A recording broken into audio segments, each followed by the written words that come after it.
we're gonna announce the winner of the Lightning figure at the end of this video, so stay tuned till the very end to see if you won the giveaway from several videos back. Hello friends, I wanted to say something different versus welcome back to the YouTube channel, so I started with hello friends and then ended up saying the other phrase anyway. Today we are going to unbox Apple's new iWatch, the iWatch Series 6. I'm currently wearing the Series 5, but I got the 6 right here. Oh look, we're there. All right, this is the Series 6 product red. So some of the proceeds goes to fighting AIDS, which is awesome. I love the product red ones, but they haven't had it on the watch until just now. All the phones that they've had it on always come out later, so I never end up getting the product red, despite liking red. I actually don't think I need a knife to open these boxes. Apple makes it pretty seamless with arrows pointing on how to open them. So I'm just gonna open it safely without a knife. Look so safe. I have to be careful with this box because this is actually for a family member for their birthday, and we just got it first to unbox it, and then we have to rewrap it all secretly. Sadly, we can't afford our own watches from Apple to unbox on the channel, but if you join the Patreon or my YouTube membership, you can help us get things like this to actually be able to unbox and then not have to give away to family members who they actually belong to afterward. All right, so on the box, they have little tabs that you can pull to open this nice and neat, which we're gonna do. So this is the Series 6 red aluminum case, 40 millimeter. All right, so even the inside of the box is red. I'm assuming that's just a product red thing. Kind of feels like one of those boxes you get if you're gonna eat like Chinese food and it unfolds and you have your chopsticks. That's what this feels like. Here we are with the watch. Again, here's the cover. The back comes off separately. This is the watch band, red as well. So let's start with this. Again, there's a little pull tab. All right, so that one ripped off an accident. Shh, don't tell anyone. All right, there we go. So box, cool. Put that down over there. Designed by Apple in California. Thank you, Apple. All right, so this comes wrapped in a little red thingamabob over the watch.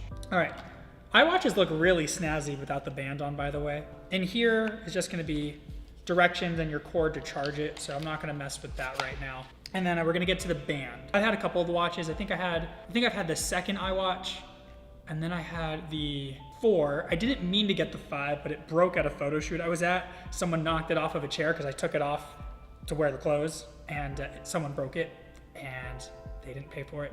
So alas, I got a 5.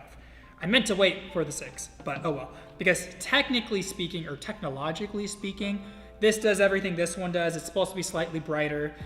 It's, you know, also apparently a little more like accurate. It loads faster. But the biggest change with the iWatch Series 6 is that it measures your blood oxygen level content, which for most people doesn't mean a lot.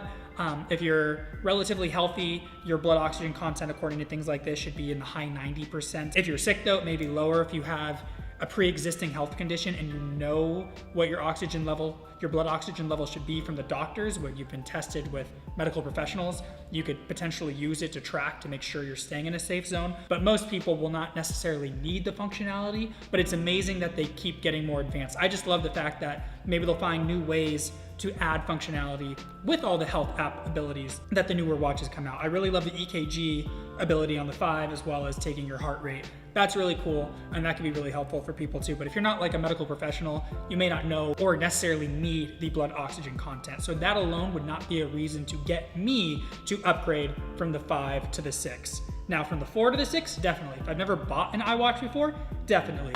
Battery life wise, this is comparable to this, or they say comparable to this. They both have the ability to keep your screen on the entire time, all day. Like it doesn't have to turn off anymore and then raise it up to see the screen. And it should last about 18 hours, I think, or something they say. Same with this one, even with the new ability of the blood oxygen content. I personally have switched mine to still turn off though when I raise my wrist, because I don't want it wasting energy when I'm not looking at it, so it can last even longer. They do charge pretty quickly though.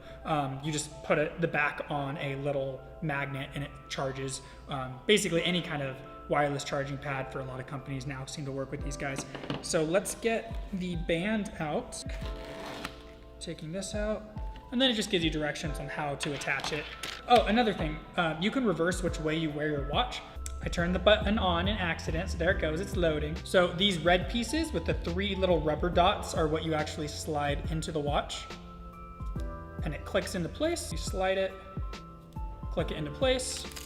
I'm left-handed, but I put it on my left hand, which is normally what a right-hander does, but whatever. And then it's Velcro to stick. Mine, I think, is the 44 millimeter, and this is the 40, so it's slightly smaller.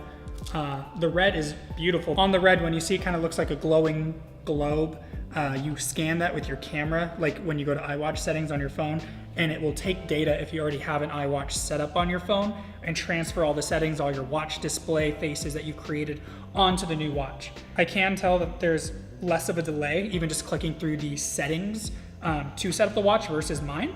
But mine's pretty fast anyway. I mean, it's almost instantaneous, so I wouldn't, again, upgrade unless you have a lot of cash to burn. I love iWatches for their functionality. Again, I like wearing them for their fitness, applicability, but even tracking calories and everything are estimates. So don't necessarily take the information they give you to the bank. You know, you have to use it as a tool. It's not a, oh, my watch said I burned 1,000 calories stretching. You probably didn't.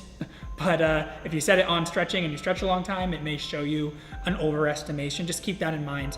Also, depending on if you have a tattoo on your skin, the light that shines through your skin to read your blood oxygen level, as well as like your heart rate and all of that, can be less accurate because it has a hard time penetrating certain ink colors. It could also have different effects depending on your skin tone. So just keep that in mind. It may be less accurate if you have like a huge sleeve or tattoo sleeve on your arm. So here's the red one. Pretty. The back, they've redone the sensors for accuracy and to taking the blood oxygen content. So you can see how there's, wow, like 4 OLEDs and then other circles inside of it too that do things apparently. Mine looks totally different on the back. But both watches are beautiful. I love the red, again, Red Ranger, you know. So yeah, that's the unboxing of the iWatch Series 6. Again, my 2 cents. No need to upgrade at this moment unless you have like one of the very first generation iWatches, or yours broke, or you lost it, or you don't have one. Then definitely a cool watch to check out. But I'm still waiting for them to up the battery life so I don't have to plug it in every day. That's my biggest annoyance with iWatches, because other smartwatches can last a week. These still last a day, maybe 2 days if you're lucky. Not really that smart in my opinion, but they're packing a lot of technology, so you give and you take. So we're gonna get to the giveaway now of the Lightning figure because you made it to the end. Thank you everyone who has supported the channel by joining the Patreon account or by being a member in the different tiers on the YouTube channel. So the winner for this Lightning figure giveaway for supporting my Patreon channel is GV Sasa. Thank you so much for the support. Again, if you wanna sign up and be entered for other giveaways, the link is right here. Or maybe it's there. I can't actually see where it is because this has to go in post. And that's really it. Cool.